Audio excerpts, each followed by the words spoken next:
नमस्कार दोस्तों, मैं अंकुर उपाध्याय स्वागत करता हूं आप सभी का आपके अपने YouTube channel share market analysis में।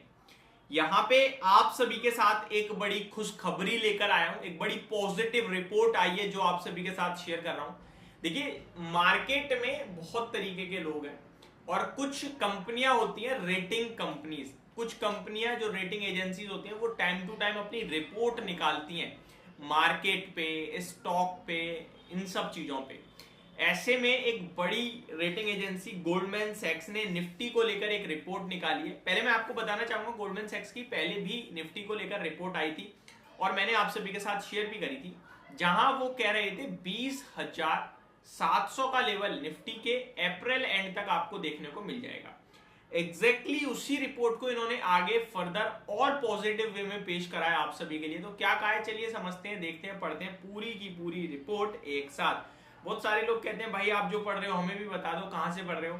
तो इकोनॉमिक टाइम्स पे है, बट आप इकोनॉमिक वगैरह मत सर्च करो, सिर्फ गूगल पे सर्च करना है गोल्डमैन सैक्स रिपोर्ट ऑन निफ्टी। आपको डायरेक्ट बहुत सारे लिंक मिलेंगे, कहीं पे जाके पढ़ लेना।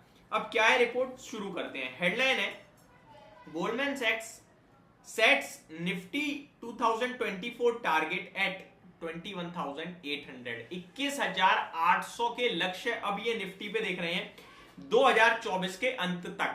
तो थोड़ा टाइम फ्रेम बढ़ाया है और थोड़ा टारगेट बढ़ाया है। अगर आप काउंट करोगे तो निफ्टी करंट लेवल्स के हिसाब से 21,800 ऑलमोस्ट 10.5% के करीब हो जाता है। तो बड़ी बढ़िया तेजी देख रहे हैं ये। तो पूरी रिपोर्ट में क्या कहा है समझते हैं। गोल्डमैन सैक्स has raised its target on Nifty to 21,800 by end of 2024, implying an upside of 10.7%, exactly 10.7% है, over Monday's closing level 19,694, कल की क्लोजिंग के हिसाब से 19,694 की क्लोजिंग के हिसाब से।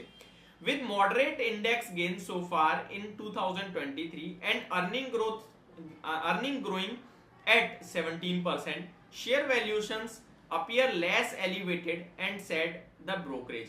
कहने वाली बात है कि 2023 में निफ्टी तो कुछ ज्यादा भागा नहीं है, लेकिन कंपनी की अर्निंग्स बहुत स्ट्रांग आई हैं।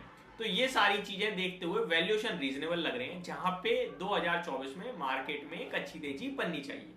आपने जो तेजी देखी है ना इस साल, वो मिड कैप और स्मॉल कैप में देखी है, निफ्टी में नहीं चला है। तभी आप देखो HDFC बैंक, रिलायंस, ये सारे टूटे पड़े हैं अभी भी। आगे बात करें, returns are likely to be back-loaded given the tough global backdrop and political uncertainty as the election approaches in Q2 24, said Goldman Sachs analysts, including Sunil Kaul in the firm's 2024 equity outlook note. The brokerage suggests short-dated Nifty puts for investor looking to hedge any election-related volatility sitting in expensive pricing. देखिए, simple सी भाषा में बोला जाए तो अगली साल result भी है, ये चीज इलेक्शन भी है, किसी को नहीं भूलना है। तो दो तरीके से है कि 2024 का फर्स्ट हाफ एक अलग ले में रहेगा और सेकंड हाफ कहीं ना कहीं तेजी में रहना चाहिए पोस्ट इलेक्शन। यहाँ पे सब लोग मान के तो यही चल रहे हैं कि जो पार्टी अभी चल रही है वही कैरी करेगी, उसी की विजय होगी और मार्केट में कोई नेगेटिविटी नहीं आएगी। वहीं इनकेस पलट जाता है पासा और अनदर पार्टी जीत जाती है, तो भी एक रिपोर्ट आई थी, मैंने आपके साथ शेयर किया था, जहां पे उन्होंने कहा कि एक गिरावट आएगी और 25% तक बाजार क्रैश हो सकता है। लेकिन उस क्रैश के बाद जो अपमूव आएगा वो बहुत शार्प होगा, यानी overall at the end market ऊपर ही जाना है, ये आपको सब बोल रहे हैं। बट अब जो भी होगा देखी जाएगी। यहाँ पे उन्होंने कुछ टॉप पिक्स भी सजेस्ट करी है जो मैं अभी आपके साथ शेयर कर रहा हूँ। Large cap stocks like HDFC bank, Kotak Mahindra bank, Godrej consumer products, Dabur India, Pidilite industries, ICICI bank and Marico are among Goldman's top picks. यानी कि भैया बैंकिंग ही बैंकिंग हो गया, HDFC हो गया, कोटक हो गया, ICICI हो गया, तीन तो निफ्टी की बैंक कंपनियां हो गई। तो बुलिश दिख रहे हैं ये प्योर एंड प्योर, और ये सारी चीजें बाजार को काफी स्ट्रॉन्ग बनाती हैं। तो आपका पैसा लगा हुआ है बाजार में तो टेंशन फ्री लगा रहने दीजिए। और मार्केट भारत का इतना स्ट्रॉन्ग है इस समय, कम से कम आपको 3 से 5 साल के लिए अपने आप को रोकना चाहिए। जो भी शेयर है बहुत बड़ा पैसा बनने के चांसेस हैं। आगे मैं अगर इनकी रिपोर्ट पढ़ूं तो मेन तो यही चीजें थी। The firm set the price to earning ratio of MSCI India at slightly below 20 times is 12% lower than the valuation seen a year ago at 23 times.